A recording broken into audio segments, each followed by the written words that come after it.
Those engaged in politics for the last few years have seen religion increasingly posited as the answer, the solution to our problems.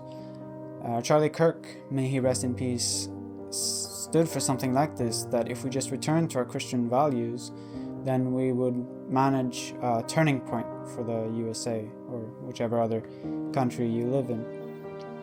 But I say politics has nothing to do with religion. You can either choose to put your faith in and serve God, or you can do so with politics. You cannot do both.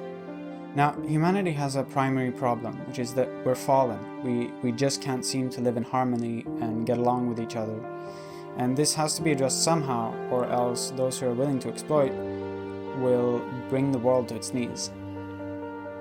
So what we do is set up a system of laws, of government, where we agree on what unites us and what brings harmony, and we section off everything that would break that harmony, that unity, and all those who are willing to go off into that restricted section and to break the law, they are disciplined or punished so that the unity can remain intact.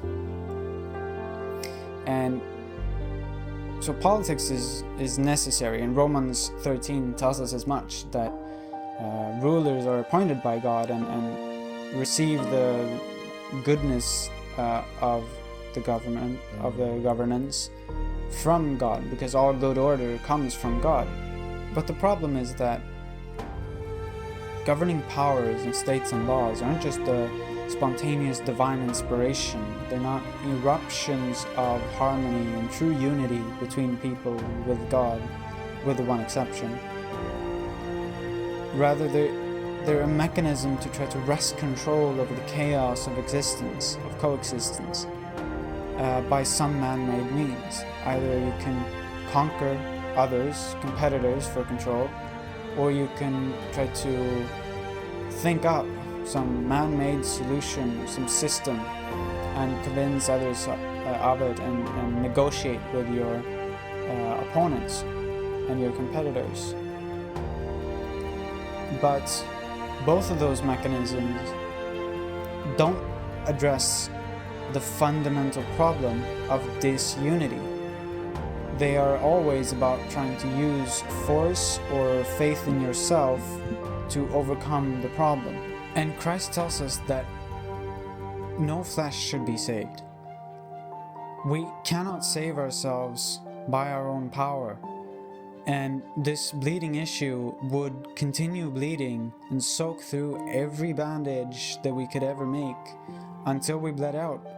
And so all kinds of states, laws, politics, whether God-made or man-made, are just band-aids put on a bleeding issue that we need to address somehow in order to live, and yet that we can't really do anything about because we don't know how to fix them.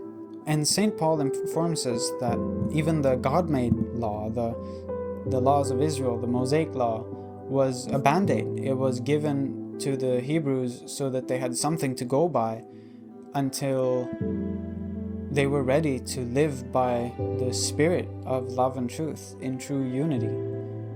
In other words, the only way to solve the bleeding issue of our disunity is to recognize the root of the problem, which is our sinfulness, our disconnection from God, our ignorance.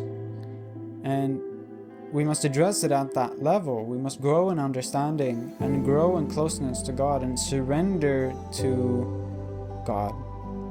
And this is spiritual work and individual work, and it cannot be accomplished in any sort of way by creating systems or ideologies or conquering or anything like that. So stop trying to wrest control over the chaos of coexistence, but rather be humble, be meek, spread love throughout the world, and help others come to the realization of God and to the root problem, and to work and get closer to the solution, which is unity with God and sanctification with holiness. Now, this doesn't mean that politics is dirty and we should never involve ourselves. There are benign ways to do so. You can seek justice, like the widow of Luke 18, who continually insists to her unjust ruler to do justice, and then she gets it. Or take the example of Saint Tsar Nicholas II of Russia, who found himself in the position of emperor, and yet was a Christian and faithful one to the point of sainthood. Should he have abdicated? No, not at all, because someone has to rule. And so if it wasn't a saint, then it would have been the Bolsheviks, and well, we saw how that went. So if you find yourself in positions of authority and power, then use it wisely, by all means. And there are even holy war is admissible in certain places and times. But the line is crossed when force is used. Christ says, resist not evil, and he means it. It means that you should never force anyone to act according to your wishes, or to get your way, or to do good in the world. It needs to be voluntary always. And so what you can do is advocate for truth, goodness, and justice. You are the light of the world. That's Christ's message to us. And by being good and by advocating for what is good, we light up the world. But if they will not be lit up, then we have no business forcing them to, because they won't be anyways. Now, a wave of fear and anxiety has swept across the globe after Charlie Kirk's assassination, and understandably so. We're now coming to grips with the reality of persecution and of the chaos of the world, and we have no idea what's going to happen now. But I say, don't concern yourself with politics. There's nothing about politics that can save us. There's nothing about it that will do any real good. And don't worry about the news, because at least if you're Christian, you have one hope, which is of the triumph of God, of Christ in the end, and in the resurrection of the dead.